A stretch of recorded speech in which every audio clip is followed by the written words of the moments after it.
So this morning we woke up to the news that Oculus Rift, the fantastic headset gaming thing of the future, as a company has been bought out by Facebook for $2 billion. $400 million worth of cash and the rest in stock. Quite a lot of money.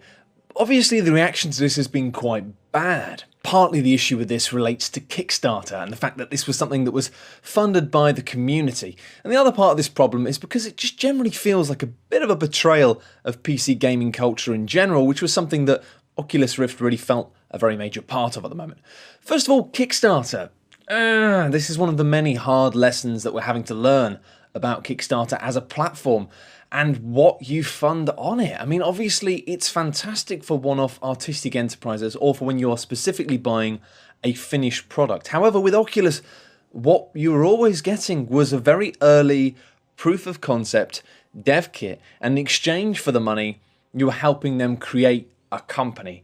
Now, the problem with that is, of course, that now they are a company, and as a company, they choose to expand or improve their company in whatever way they seem fit. And unfortunately, the way that they've seen fit to expand Oculus Rift and really kickstart it as a company after that initial Kickstarter to get them going, to get them off the ground, which we provided, they've chosen to partner up with Facebook, which obviously a lot of people think is shit. But unfortunately, that's just the nature of the beast. If you are funding a company, if you're funding a startup company on Kickstarter, and there's no indication that as part of the money you're giving them, you're getting any control over the future of that company, then unfortunately when that company then sells out to a big company that you hate, that's just tough. And a lot of people feel betrayed by that, but you know, we should have known that in the first place.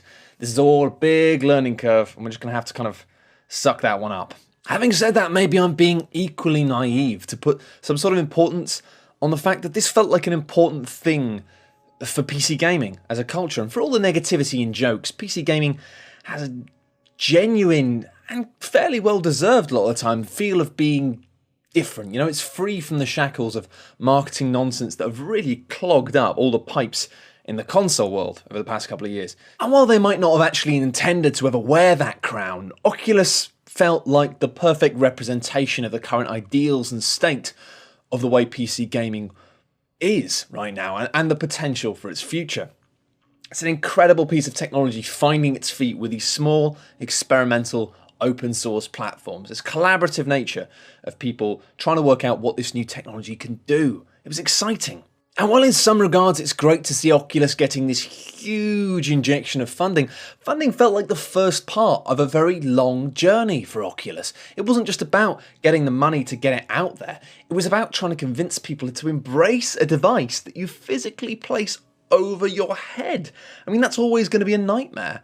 I remember when the Xbox 360 first came out and came bundled with that little foam headset thing. Most casual gamers I know, and I'm not talking about, bejeweled types here, I'm talking about, play a bit of games on the weekend, play a bit of Xbox Live. People found that weird. People didn't like the idea of putting a headset on and talking to strangers on the internet. That freaked people out a lot. And eventually most of these people have now come around to it. But this is a whole new level. Trying to get people to get into this idea of putting something over your head. Whoa.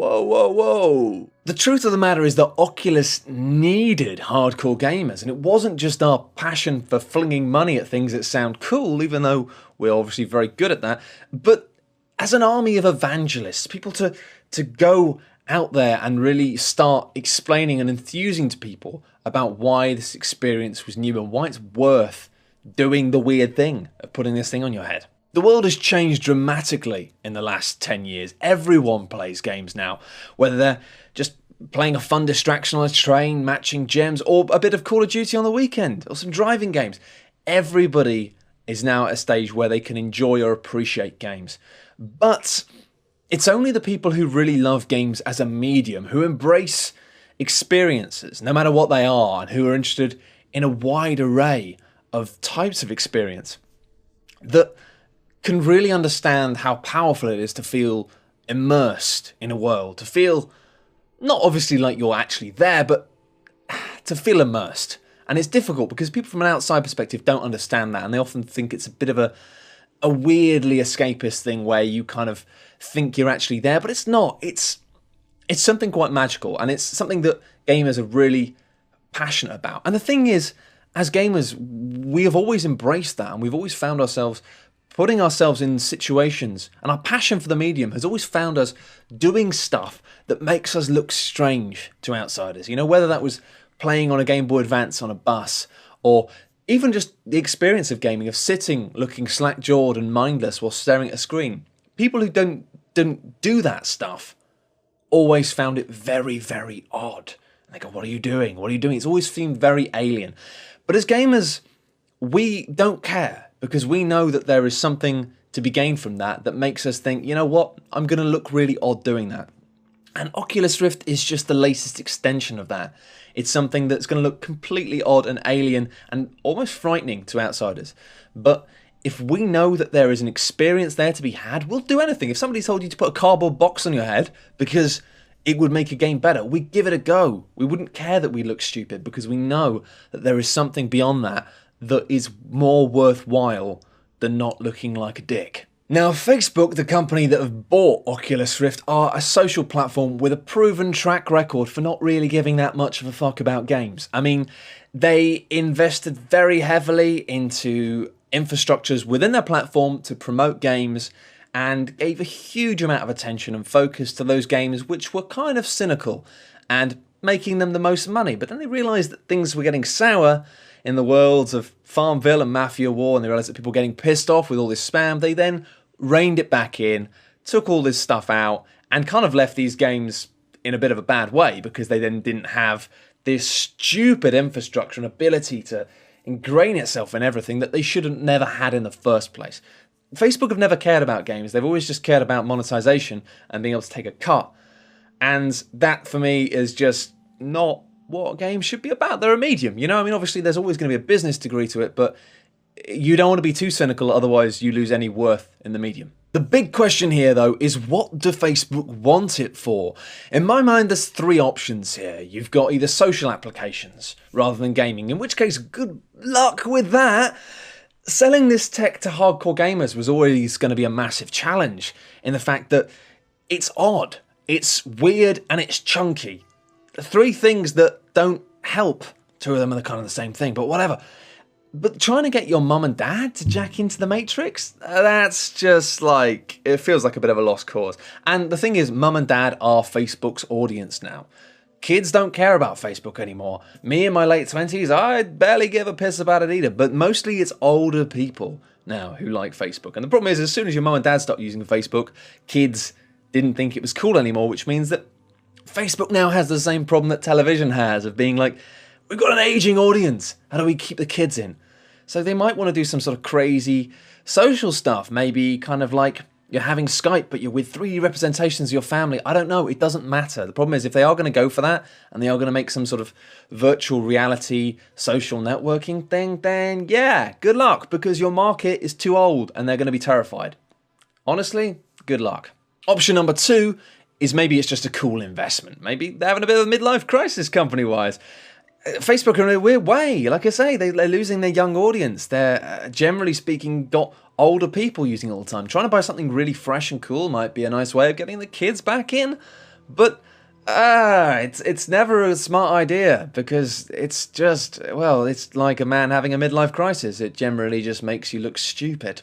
Perhaps more likely is option three, that they're actually just branching out a bit. Perhaps the Oculus Rift isn't intended for Facebook integration. Maybe it's the fact that they've lost this younger market. They may be realizing that they can't really get them back, so it might be a good idea to invest in something new, invest in something that could be the future. The problem here is it's flippant, you know? This kind of crazy portfolio investment of adding a company under your wing is the sort of thing that if you don't treat it properly, it will be mismanaged, fucked up, and eventually abandoned. You know, when companies buy cool companies that they don't have a tech expertise within and don't have the specific knowledge that they need to make those companies thrive, they end up just keeping them for a couple of years and then just thinking, oh, I don't know, and just abandoning it, chucking it out the window.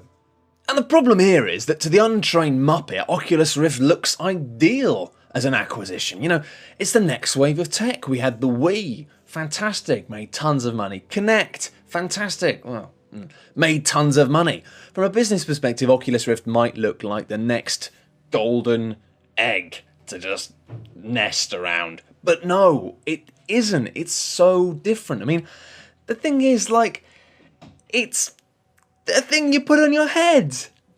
Come on, guys. I don't know if they're generally thinking that this is going to make the same kind of money as we saw with the Wii and Kinect. I just don't think it will. The reason the Wii and Kinect was so successful was the fact that you didn't have to hold anything. I mean, with the Wii you did, but it was minor. Kinect, you just move around. It's the lack of connection that made those things successful. It's the fact that people don't have to use devices, don't have to hold controllers or put things on.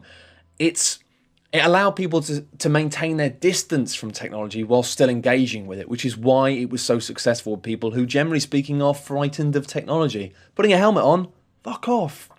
To play devil's advocate for a second, though, it could be that the sheer reach of Facebook is exactly what Oculus Rift needs to get the name out there, to get the brand out there, to get it out there as a product that can be a success. But then, does that reach really matter if the demographic you're reaching out to is just wrong?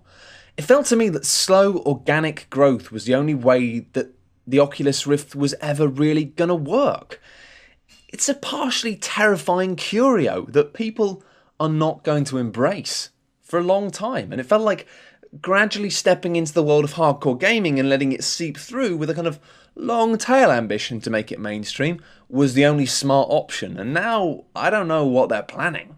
And finally, the elephant in the room, it's bloody Facebook. I mean, we're looking at now the Oculus Rift being an advertising device that sits on your head. The car's taken a sharp turn into dystopia and smashed into a couple of lampposts along the way. I remember the Sims games when they started out, they were fantastic, but then they started adding stuff like real IKEA furniture and real H&M clothes, and before you know it, you've got these interactive advertising experiences. It's rubbish, and I can't see it going any other way. The frightening thing is that earlier this week there was a Tesco supermarket demo for the Oculus Rift where you could walk around a real supermarket and maybe do your shopping. That felt like a really weird curio, a bit of fun, a light story. Now it just feels like the shape of things to come. But modern marketing money isn't just about advertising. The smart money these days is all in metrics, you know? It's why Microsoft used the Xbox One to sneak a camera into your front room so it could see how engaged you were during adverts or whatever they like, really, television. They can sell that data to people for an alarming amount of money. But the potential for doing this with the Oculus Rift is even more terrifying. I mean, theoretically, it would be able to provide data about stuff like how quickly we look at things, how long we look at things for, but even like niche stuff, like the effectiveness of advertising and peripheral vision and interest. The thing about this that's kind of terrifying is the fact that Microsoft, in order to get a camera in your front room, kind of couldn't skirt around the fact that they were putting a camera in your front room. Whereas with Oculus Rift, it doesn't need a camera. Because it can always see what you're seeing, it effectively turns your eyes into cameras that they can then track. And obviously this is all hypothetical stuff. They haven't talked about any of this stuff. There's been no mention of it. But it really feels like they are going to want to take advantage of this. Because frankly, with the Xbox One, they can sell metrics that relate to how people engage with the television screen. See, how people engage with a screen. Oculus Rift, by creating worlds that you feel immersed in and behave in the same way that you do behave in the real world, effectively provides the opportunity to provide metrics of not how people engage with a screen, but in terms of how people engage with the world, in terms of how their attention works in real life. That's going to be worth a lot of money, so I can't see why they wouldn't try and sell it. And as much as I like to joke about being immersed in a 3D world of annoying baby photos, this is likely to be the future of how Facebook pans out, and not really the Facebook stuff. Metrics represent this invisible gold rush in a world that's kind of horrendously driven by advertising and ad models. And it seems natural that somebody's going to want to get a slice of this, and unfortunately, they've just given Facebook a slice of it. Whilst I empathise with Kickstarter funders who now feel cheated, to be honest, I'm more saddened by the massive tonal shift we've seen here. One of the most exciting companies in the world have now just been completely consumed by one of the dullest and most rubbish machines in the world. And it feels now that the company and the headset are just doomed to either be something that ends up on the trash heap after a couple of years of realising that they can't really work out how to make money with it, or something that does come out and becomes very successful but is pre-bundled from day one with some deeply insidious bullshit. So the VR dream had a pillow pushed against its face last night, but thankfully it isn't over. Sony are making their own version that seems comparable, and it seems likely that now they've been completely acquired by Facebook, Valve's initial pledge to support Oculus Rift and work with them to create something fantastic for PC gaming, who knows whether or not that deal, that agreement will continue in the future. I'd suspect perhaps not. So it may be up to other people to carry the torch.